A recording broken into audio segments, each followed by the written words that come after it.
Con el tiempo ustedes van a ir decidiendo muchas cosas de lo que va a pasar a partir de ahora los lunes con la compañía de Eduardo Sartelli, que está aquí con nosotros, historiadora, integrante del Centro de Estudios e Investigación en Ciencias Sociales. Eduardo, ¿cómo te va? Buen día. ¿Cómo te va? Buen día. Decía porque escuchaba esto que recién sonaba, que decía que comprarnos no, porque siempre nos vendimos al mejor postor, y estaba entre esto, acercándonos al primer libro, y la parte más tanguera de la despedida, porque esto va a ser una larga despedida, digo, para meterlos a ustedes en clima. Eduardo es escritor y llevó adelante un libro que se desarrolla sobre el eje de la cajita infeliz, ese pequeño regalo que nos dan cuando nos acercamos al mostrador a pedir nuestra comida, sobre la lógica de la revisión de McDonald's, y va a comenzar ahora con nosotros el desarrollo del segundo libro, que es Adiós a la Argentina. De esto se trata.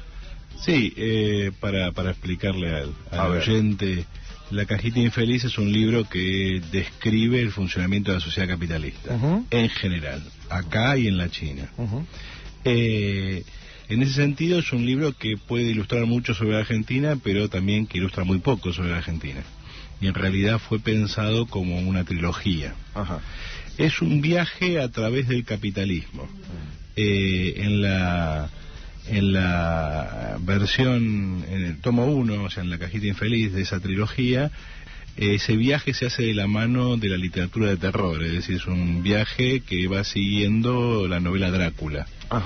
Y va describiendo la realidad capitalista como lo que es, una realidad terrorífica. La idea de explicar en general cómo funciona la sociedad capitalista es sentar la base de explicar cómo funciona cualquier sociedad capitalista, entre ellos la nuestra. Una vez obtenido ese conocimiento, entramos directamente al segundo tomo, es decir, a la historia del presente argentino. El segundo tomo se llama Adiós a la Argentina, y lo que vamos a hacer durante este año es invitar al oyente a que nos acompañe a construir ese libro, a caminar este fin de la historia argentina, donde vamos a tratar de explicar por qué señalamos que la historia argentina ha llegado a un momento terminal, que nos estamos acercando a un momento en el cual la Argentina probablemente, si no desaparezca, al menos adquiere una configuración que históricamente nadie previó.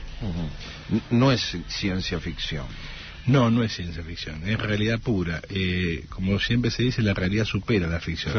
La Argentina está desapareciendo delante de nuestros ojos y no nos damos cuenta. Cuando vos planteás esto, digo, más allá de que yo decía ese costado tanguero de la despedida, ¿sí?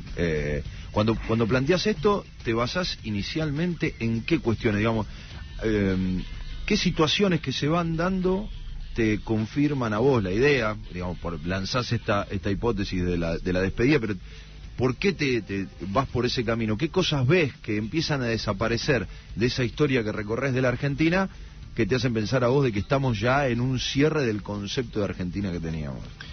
Mira, por un lado hay una historia general de la humanidad, digamos, todo lo que ha existido pereció en algún momento. Desapareció el Imperio Romano, no hay ninguna razón por la cual no pueda desaparecer Argentina. Desapareció la Unión Soviética, no hay ninguna razón por la cual la Argentina tenga que vivir eternamente. En general la historia y la ideología nacional siempre tiende a pensar que la nación es eterna, es decir, que no nació nunca, en realidad siempre estuvo allí, y que no morirá nunca. Pero la historia es otra cosa, es la historia del desarrollo de organismos que aparecen, se desarrollan y mueren. La pregunta que tenemos que hacer es ¿por qué estamos planteando hoy esta posible desaparición de la Argentina? Cuando me refiero a desaparición de la Argentina, no necesariamente uno tiene que pensar en que va a dejar de existir en el mapa un contorno que llamamos Argentina, sino que está desapareciendo delante de nuestros ojos una configuración social histórica de este país. Si vos pensás un poco, hasta 1950 la historia de Argentina es la historia del crecimiento permanente, es la historia de la expansión y del desarrollo. Tomá cualquier variable, la población, el territorio, la economía, la cultura, la variable que quieras, la Argentina, desde su nacimiento, desde 1810 hasta los primeros gobiernos peronistas, era la historia de un ascenso, con sus contradicciones, con sus contramarchas, pero estuvieron en ascenso. Hay que pensar que en la ciudad de Buenos Aires, cuando se hace la Revolución de Mayo, había 24.000 personas. Llegó a su máxima población, y hace mucho que ya está estancada, contando con 2 millones de personas. En 1914, apenas un año después, un siglo después, la Argentina era considerada la París del Plata y una de las ciudades más avanzadas del mundo. En 1880 había en la Argentina unas 800.000 personas. 30 años después había cerca de 10 millones más. Si uno toma cualquier criterio, los que sabían leer y escribir en 1880 se contaban con los dedos de la mano. La Argentina llegó hacia 1950 unos países más desarrollados en torno de la alfabetización y el desarrollo cultural. En 1950, si vos querías aprender cualquier cosa en la escuela, precisabas manuales, igual que hoy. ¿Con qué manuales? ¿Con qué libros de texto? ¿Con qué libros de literatura en general estudiaban los chicos bolivianos? Con libros argentinos.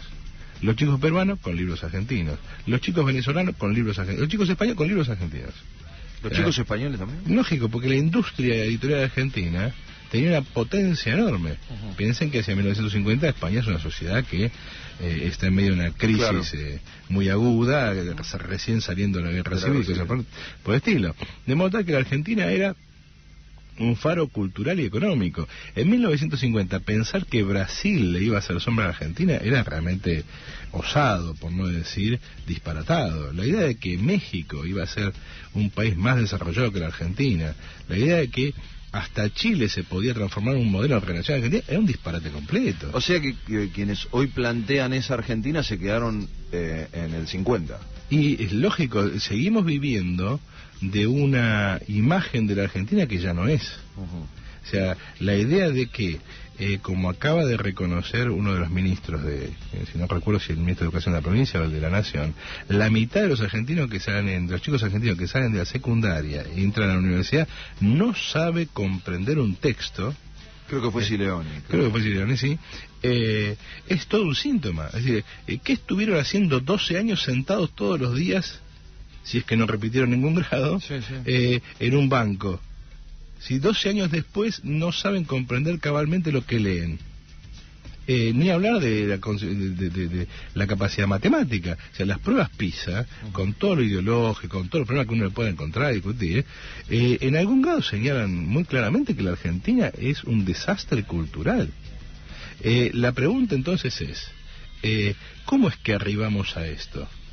¿Cómo es que desde 1950 para acá cualquier variable que tomes describe una tendencia a la caída? Es decir, vos ves una parábola histórica de la Argentina que se eleva hacia hasta 1950 más o menos, y que desde allí para acá, obviamente contradictoriamente, con retrocesos y avances, no deja de marcar una tendencia a la caída. Pensá en el siguiente dato. Si vos pensás, ¿de dónde viniste vos? Vos no sos originario de acá. Tus abuelos deben haber venido de otro lado. Mis abuelos vienen unos de Italia y otros de España. O sea, yo soy del argentino típico, digamos. Por lo menos de esa configuración ideológica de la Argentina anterior a 1950. Bien, uno de los negocios más importantes que crece con la crisis es el negocio de la tramitación de la doble ciudadanía. Hasta que España no entró en la debacle más absoluta, hay un retorno de los nietos de donde partieron los abuelos. Si no fuera porque España entró en una crisis fantástica, ya estaríamos viendo de vuelta el crecimiento de gente que se dedica a hacer este tipo de trámites. De hecho, mi hija es italiana y mis 2 hijos son españoles. O sea, como doble ciudadanía. Entonces, ¿qué estás viendo? Que hasta la variable más elemental, la población, sufre una reversión de aquello que vimos. ¿Sí? La Argentina se estaría vaciando si no fuera porque a países limítrofes le va peor y entonces la Argentina se llena de países limítrofes. Pero si no, la Argentina tendría un serio problema poblacional. ¿Entendés que es complicado? Porque como vos hablás de muchas variables, pero ¿qué pasó en el pináculo? O sea, ¿qué indicó, que obviamente analizado a un tiempo de ese 1950 que marcaste como foco, qué pasó para acá que nos creyéramos lo anterior y que no entendiéramos lo que estábamos haciendo? Bueno, pensemos que vamos a desarrollar una serie de ideas que vamos a avanzar más adelante, Sí. Pero para no escaparme de la pregunta, lo primero que hay que recordar es, acá gobernaron todos. Cuando me refiero a todos, me refiero a todas las ideologías y a todos los partidos burgueses. Acá gobernaron desarrollistas, liberales, estatistas, gobernaron socializantes, gobernaron estatizantes, todo lo que quieras. Sí. Con tipo de cambio alto, con tipo de cambio bajo, con tipo de cambio flotante, con tipo de cambio fijo, con políticas proactivas, con políticas pasivas en relación al mercado, con desregulación, con regulación, con lo que quieras. La Argentina hace 50 años que más, 60 o 70 años que viene barranca abajo. Entonces, el problema no obedece ni a las políticas económicas ni a los gobiernos. Hay algo que está por encima de eso. Y que cuando nos sentemos y hablemos un poco de la situación actual, vamos a entender que este no es más que un nuevo capítulo de esa etapa. ¿Sí? Yo en un libro que se llama La Plaza es Nuestra, que de alguna manera es una especie de antesala de este segundo libro, Adiós a la Argentina, planteo que la Argentina estalla cada 7 o 10 años. Y la cronología te da perfecto. 75, 82, 91, 2001, 2008, 2013. Entonces, cuando vos ves eso, es decir, acá hay una regularidad muy profunda. ¿A qué obedece? Primero habría que pensar, y después podemos charlar más con detalle de estas cuestiones, que la Argentina es un país chico, agrario y tardío. ¿Qué quiere decir? Que es chico, agrario y tardío. Que entró mal a la competencia mundial. El mundo capitalista es un partido de fútbol, no es un partido de golf. En el golf uno juega solo, juega contra sí mismo. El adversario no puede hacer nada, no se puede meter en el medio. Se vería muy mal que un adversario jugando al golf se ponga a gritar mientras el otro golpea el palo, claro, o se meta delante de la pelota y el hoyo. En el fútbol vos podés tener el mejor equipo, pero del otro lado juegan otros, y el resultado es la interacción de muchas fuerzas. Y el resultado tiene que ver con una competencia en la cual lo que yo haga depende de lo que hace el otro. De modo tal que en la economía mundial el elemento de la competencia es el elemento central, el que dirime dónde está cada uno. Y esa competencia, que asume muchas formas, va desde la simple competencia mercantil hasta la guerra, esa competencia establece que si vos sos más grande, tenés más capacidad de escala. Si llegaste primero y estás establecido, tenés una enorme cantidad de economías que tienen que ver con el instalarse y conquistar mercados. Y además, vas a crecer más rápido, lo que significa que vas a tener más productividad. Conclusión, el que arrancó primero, el que alcanzó mayor escala y el que logró aumentar su productividad, es muy difícil de ser desalojado. Inglaterra estuvo allí 100 años por lo menos. Estados Unidos está ahí por lo menos desde la Primera Guerra Mundial. Es decir, si vos ves los principales países del mundo en 1870, en 1910, y hoy no hay mucha diferencia, salvo con el agregado de algunos. Ya tenías a Japón ahí, a Estados Unidos, tenías a Alemania, se metió China por una razón que tiene que ver con lo que la Argentina no tiene.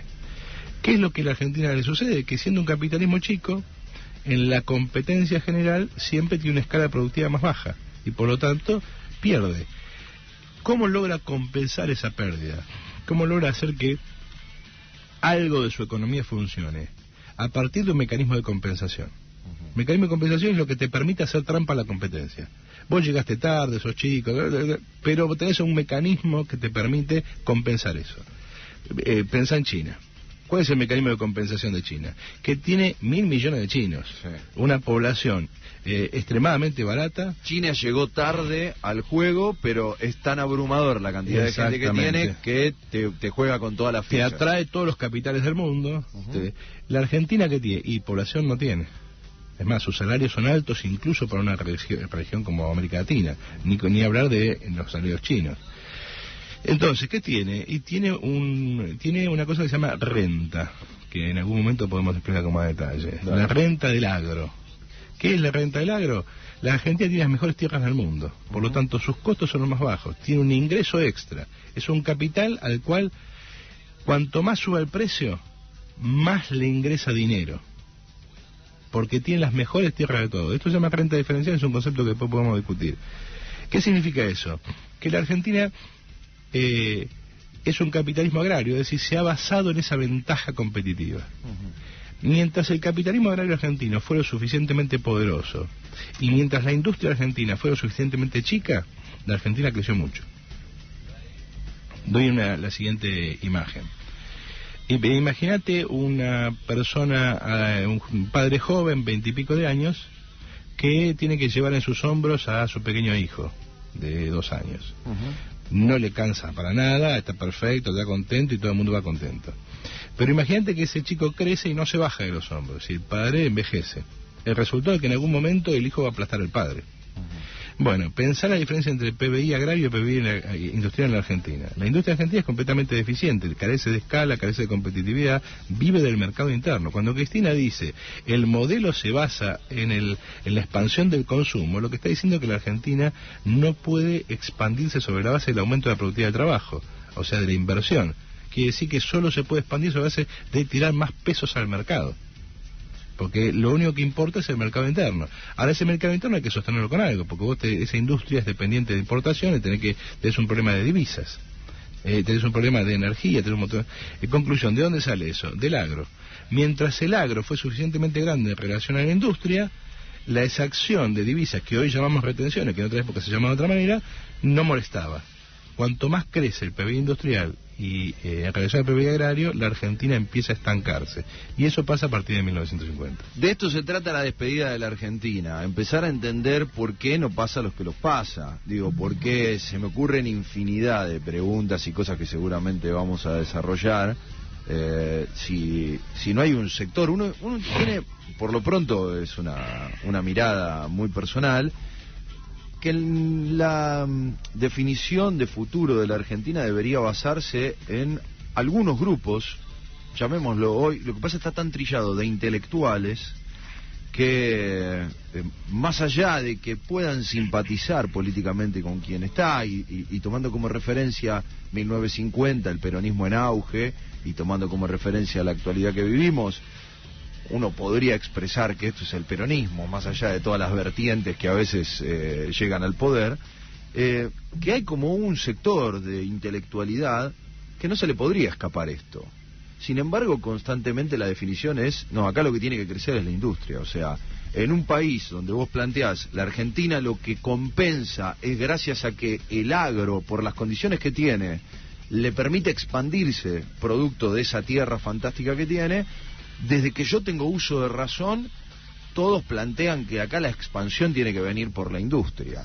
Entonces todos los cañones van a la industria, y en este último tiempo podríamos decir, más allá de ataques o no ataques, digo, cuestiones retóricas, hay grandes negocios que se dieron en el agro. Sin embargo, parece que el ataque va contra el sector agropecuario, aunque se lo necesita esa renta para inyectar en algún lugar, pero como que se inyecta lo que genera eso de muy mala manera. Entonces la pregunta es, ¿dónde están esos intelectuales que deberían estar pensando esto? Digamos, lo que yo planteo no es absolutamente original. Es decir, la idea de que la Argentina es un capitalismo agrario es una idea que tiene muchos expositores. Para denigrar esa situación o para aclamarla. En todo caso, lo peculiar de lo que yo planteo es la tendencia al agotamiento definitivo de esa situación. Ahora, el problema aquí es, por un lado, las complejidades de la sociedad argentina y de la historia argentina. Si lo pensamos desde el punto de vista del corazón productivo, la Argentina es un país agrario. Si lo pensamos desde el punto de vista de qué vive la población y dónde vive, la Argentina es un país industrial urbano. Dicho de otra manera, la Argentina es un país agrario y no lo sabe. La Argentina, por ejemplo, conoce muy poco del campo. La idea de que el campo argentino está dominado por una oligarquía terrateniente que explota el campo como quien ve llover y va y junta la plata con la mano, digamos, es una idea tonta. O sea, no es solamente que la Argentina tiene la mejor tierra, sino que además tiene la mejor tecnología de todas. O sea, el agropampeano es extremadamente avanzado. Hay una gigantesca inversión de capital y una gigantesca productividad permanente.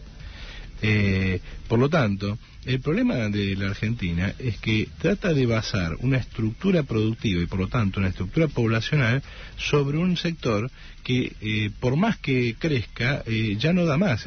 Lo que vemos es el agotamiento definitivo. Ahora, ¿qué solución hay a eso? El primer punto es pensar el problema en términos de clase. Es decir, la burguesía hace negocios, como cualquier capitalista, y obtiene una ganancia. Y si hay ganancia, lo va a hacer, y si no hay ganancia, no lo va a hacer. Eso se hacía acá y en la China. Cuando se plantea que hay necesidad de recuperar la confianza en los mercados, lo que estoy diciendo es, esto funciona así. Si dejas que funcione así, yo invierto, si no, no. Por lo tanto, dada esa lógica de la ganancia, ningún sector va a invertir en algún lugar donde la ganancia no esté asegurada, de alguna manera. Por lo tanto, las inversiones en el sector industrial solo adquieren un carácter parasitario. O sea, esa ganancia es en realidad el regalo de parte de la renta agraria.